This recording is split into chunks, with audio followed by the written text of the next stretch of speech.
Perkenalkan, nama saya Masuroh, absen 17 dari kelas 10 AKL 2. Di sini saya akan menjelaskan tentang interaksi sosial, komunikasi sosial, sosialisasi sosial, institusi sosial, dan dinamika sosial. Selamat menyaksikan. Yang pertama ada interaksi sosial, yaitu A. Definisi interaksi sosial. Interaksi sosial adalah hubungan timbal balik antara individu maupun kelompok untuk menjalin hubungan pertemanan, diskusi, kerjasama yang diterapkan dalam kehidupan bermasyarakat. B. Definisi menurut para ahli. Gilin dan gilin merupakan hubungan-hubungan sosial yang dinamis yang menyangkut hubungan antar perorangan, antar kelompok-kelompok manusia maupun antar perorangan dengan kelompok. Humans merupakan suatu tindakan yang dilakukan oleh seseorang dan menjadi stimulus bagi tindakan individu lain yang menjadi pasangannya. Yang terakhir ada show, merupakan suatu pertukaran antar pribadi yang masing-masing orang menunjukkan perilakunya satu sama lain dan saling mempengaruhi. C. Ciri-ciri interaksi sosial. Pelakunya lebih dari satu orang. Ada komunikasi di antara pelaku melalui kontak sosial, mempunyai maksud dan tujuan yang jelas, ada dimensi waktu yang akan menentukan sikap aksi yang sedang berlangsung. D. Syarat interaksi sosial. 1. Kontak sosial. Kontak sosial dapat diartikan sebagai hubungan antara dua pihak yang saling bereaksi dan menjadi awal terjadinya interaksi sosial. Kontak sosial dapat terjadi melalui kontak fisik atau kontak secara langsung dan kontak tidak langsung. Contoh kontak sosial secara langsung adalah dua orang yang saling menyapa atau saling tersenyum. Sementara itu, contoh kontak sosial tidak langsung adalah dua pihak yang berinteraksi melalui perantara seperti surat, telepon, atau media sosial. 2. Komunikasi. Komunikasi adalah proses penyampaian dan penerimaan pesan berupa ide atau gagasan dari satu pihak ke pihak lain sebagai upaya saling mempengaruhi. Dalam proses komunikasi, pesan harus disampaikan menggunakan bahasa atau simbol yang saling dimengerti oleh kedua pihak.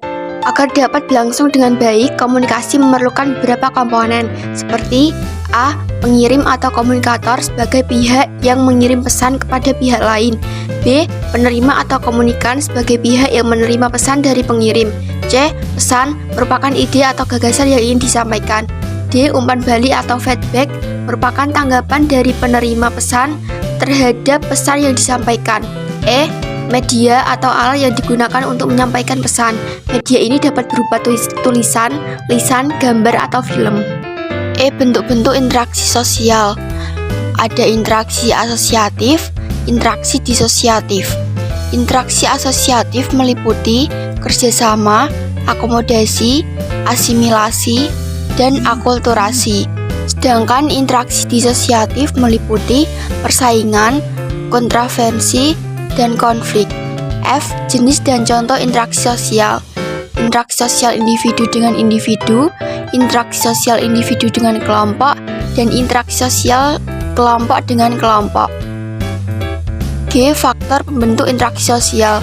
1. Imitasi, 2. Sugesti, 3. Empati, 4. Simpati, 5. Identifikasi. Kemudian ada komunikasi sosial. A. Definisi komunikasi sosial. Komunikasi sosial adalah proses yang berkaitan dengan penggunaan bahasa dalam situasi sosial yang setidaknya mengacu pada kemampuan seseorang dalam menggunakan bahasa untuk berinteraksi dengan orang lain dalam berbagai situasi. B. Definisi menurut para ahli. Yang pertama ada Barbara Cook, yaitu mengartikan komunikasi sosial adalah sebagai kemampuan seorang individu untuk berkomunikasi secara sosial. Yang kedua, The American Speech Language Hearing Association, yaitu definisi komunikasi sosial adalah penggunaan bahasa dalam konteks sosial yang mencakup interaksi sosial, kognisi sosial, pragmatik, dan pemrosesan bahasa. Yang terakhir ada International Association of Communication Activists, mengartikan bahwa komunikasi sosial adalah sebagai penggunaan beragam contoh sosial media atau bidang studi yang mengeksplorasi bagaimana informasi bisa dirasakan, ditransmisikan, dan dipahami, serta dampak yang diberikan kepada masyarakat. C. Ciri-ciri komunikasi sosial. Terdapatnya interaksi sosial mengacu pada kemampuan seseorang untuk mengakui bahwa orang lain adalah makhluk sosial. Hadirnya kognisi sosial menggambarkan kemampuan seseorang untuk terhubung dengan memahami emosi diri sendiri dan orang lain. Terdapatnya pragmatik yang terkait dengan bagaimana kita menggunakan bahasa dalam situasi sosial. Yang terakhir, mempergunakan bahasa reseptif. D. Jenis komunikasi sosial, yaitu ada dua. Yang pertama, komunikasi sosial langsung adalah komunikasi yang terjadi secara tatap muka antara si pengirim dan penerima pesan tanpa adanya perantara di antara keduanya. Yang kedua, ada komunikasi sosial tidak langsung, adalah komunikasi yang terjadi melalui adanya perantara di antara pengirim dan penerima pesan. E. Tujuan komunikasi sosial. Tujuan komunikasi sosial dari sudut pandang komunikator yaitu untuk memberikan informasi, pelajaran, hiburan, dan persuasi kepada komunikan. Tujuan komunikasi sosial dari sudut pandang komunikan yaitu untuk memahami, mempelajari, menikmati, menolak, atau memutuskan pesan yang diperoleh dari komunikator. F. Manfaat komunikasi sosial. 1. Membantu mengeluarkan muatan negatif dalam diri kita. 2. Komunikasi sosial mengajarkan kita keterampilan berhubungan dengan orang lain. 3. Komunikasi sosial membantu kita dalam hal kebangkitan dan perkembangan masyarakat. 4. Komunikasi sosial memberi kita banyak keuntungan dengan bersikap terbuka terhadap dunia dan budaya yang berbeda di sekitar kita. Yang terakhir, komunikasi sosial adalah cara penting untuk mendapatkan hiburan dan kesenangan dalam hidup. Berikutnya ada sosialisasi sosial. A. Definisi sosialisasi sosial. Secara umum, pengertian sosialisasi sosial adalah suatu proses belajar mengajar dalam berperilaku di masyarakat. B. Definisi menurut para ahli. Yang pertama, menurut Peter Lee Berger, sosialisasi sosial merupakan suatu proses belajar seorang anak untuk menjadi anggota yang berpartisipasi dalam masyarakat. Yang kedua, menurut Greenberg, sosialisasi sosial merupakan suatu proses perubahan dari individu untuk diterima atau sesuai dengan keinginan dari pihak luar dunia luar. Yang ketiga, menurut Gibson, sosialisasi sosial adalah sebuah aktivitas mewujudkan dan mengintegrasikan dari organisasi demi tujuan organisasi maupun individu. C. Syarat sosialisasi sosial. Yang pertama, apa yang disosialisasikan adalah sebuah informasi yang diberikan kepada masyarakat berupa nilai, norma, dan peran. Yang kedua, menjelaskan cara mensosialisasikan dengan melibatkan proses pembelajaran. Yang ketiga, siapa saja yang mensosialisasikan. Pihak yang mensosialisasikan bisa jadi adalah institusi, media massa, individu, dan kelompok.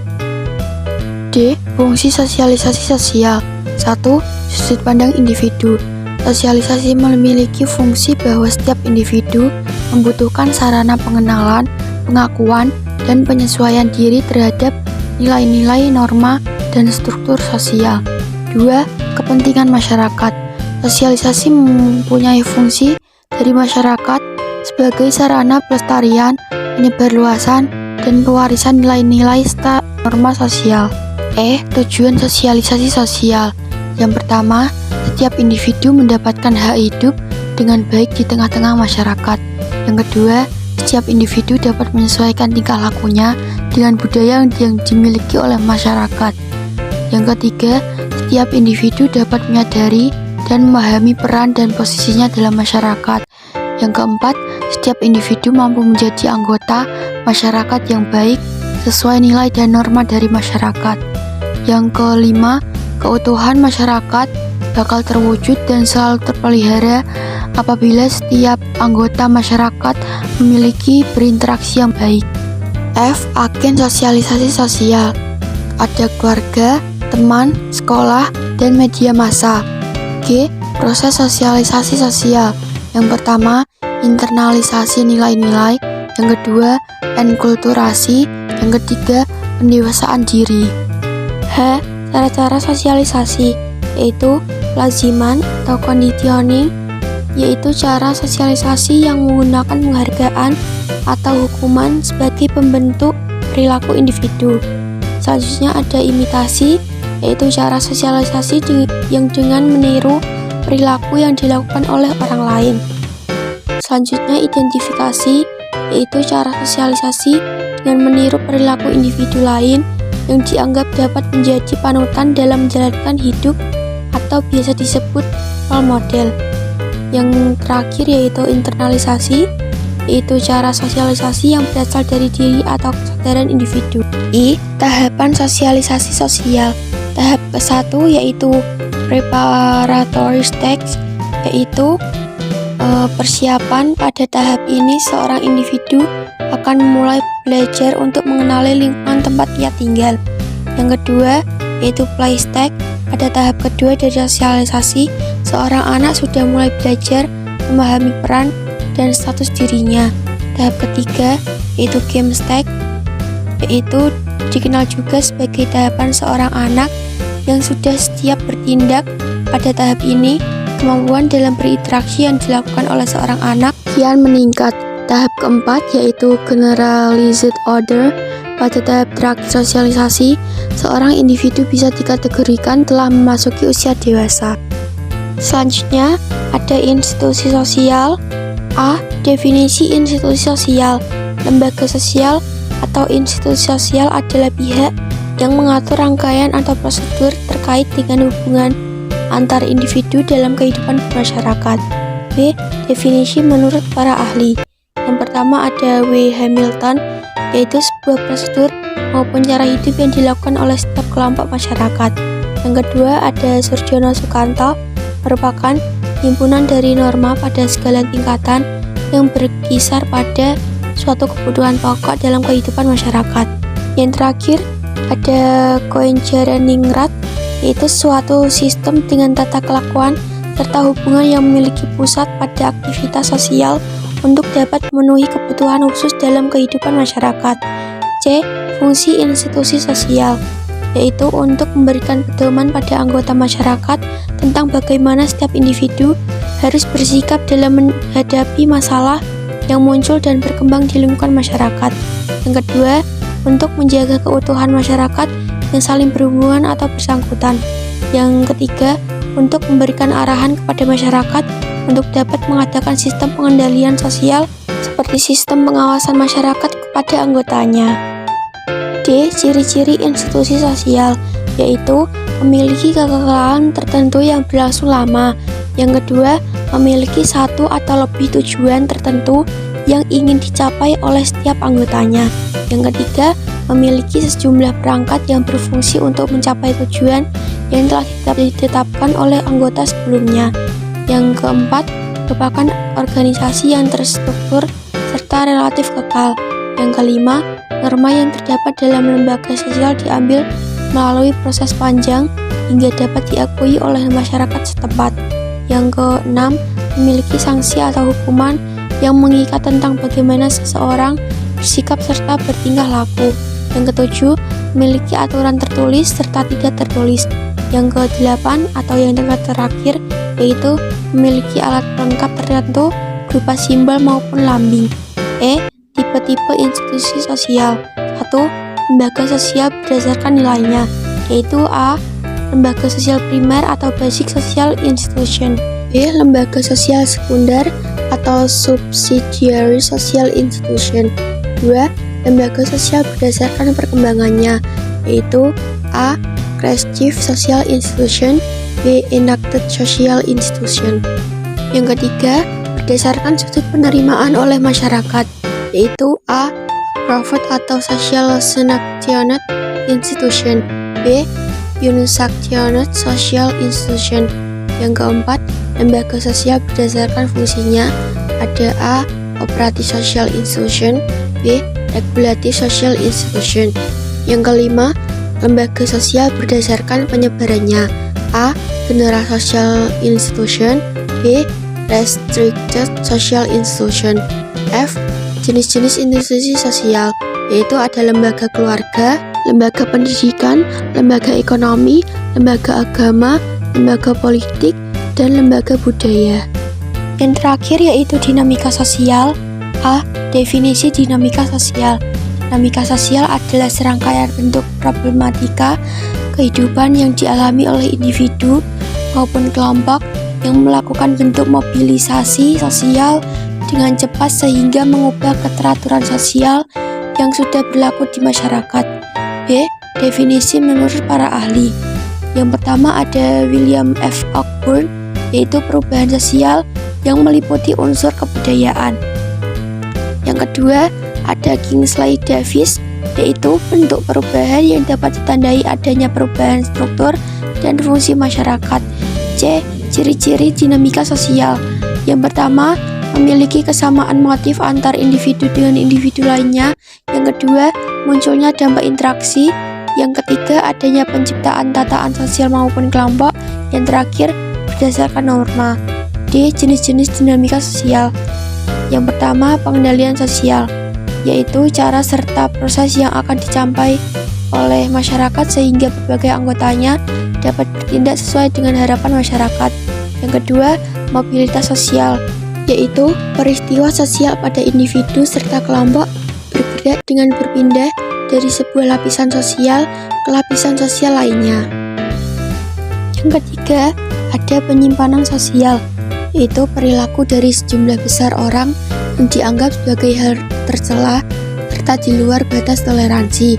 Yang keempat, perubahan sosial, yaitu perubahan menyangkut nilai, norma, serta pola dalam perilaku organisasi. E. Bentuk dinamika sosial. Ada perubahan nilai sosial, norma sosial, pola perilaku individu dan organisasi, struktur sosial, ras sosial, dan sistem pemerintahan suatu masyarakat. F. Faktor dinamika sosial. Ada A. Faktor internal, yaitu munculnya konflik antar kelompok, munculnya perselisihan paham dalam kelompok, perbedaan kepentingan antara anggota kelompok, perubahan struktur kelompok sosial, dan pergantian anggota kelompok. Yang B ada faktor eksternal, yaitu adanya perubahan situasi sosial, perubahan situasi ekonomi, perubahan situasi politik. G. Fungsi dinamika sosial, yaitu membangun kelompok kerjasama yang saling menguntungkan, memudahkan semua pekerjaan, memecahkan sebuah masalah pekerjaan, dan menciptakan iklim demokratis di dalam suatu kehidupan masyarakat. H. Syarat dinamika sosial. Yang pertama, punya struktur sosial, punya norma atau kaidah yang mengatur hubungan di kelompok, punya pola perilaku, dan yang terakhir, punya sistem tertentu dan selalu berproses. I. Tujuan dinamika sosial, untuk meningkatkan proses interaksi antara anggota kelompok lainnya. 2. Muncul rasa solidaritas antar anggota kelompok sehingga dapat saling menghormati dan saling menghargai. Yang ketiga, tercipta komunikasi yang terbuka. Yang keempat, produktivitas anggota kelompok menjadi meningkat. Dan yang terakhir, dapat meningkatkan kesejahteraan hidup anggotanya. Sekian dari saya tentang materi interaksi sosial, komunikasi sosial, sosialisasi sosial, institusi sosial, dan dinamika sosial. Terima kasih. Wassalamualaikum warahmatullahi wabarakatuh.